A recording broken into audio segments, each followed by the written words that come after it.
मस्करी करत होते बाई. लात मार आणि ये आतमध्ये.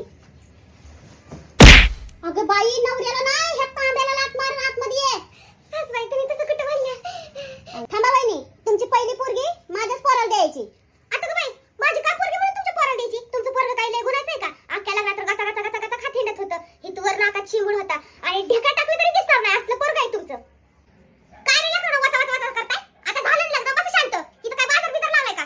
नाही तुझ्या डोक्यातच काय तर घालते परत काय म्हणला. वहिनी खेळा बाळा खेळा. आजपासून तुम्ही लेंडे परिवाराची सून आहे. काय आडनाव आहे तुमचं? लेंडे? माझं आडनाव लेंडे झालं का? म्हणजे मी आजपासून श्रेया लेंडे? तुम्ही पत्रिकेत आडनाव का छापलं नव्हतं? माझं वाटलं झालं. म्हणजे मी श्रेया लेंडे. कुठं बाहेर गेलो म्हणा लेंडेची सून आली. अयो. सुनबाई, ए सुनबाई. हो सासबाई. काय काम आहे इथं आतमध्ये?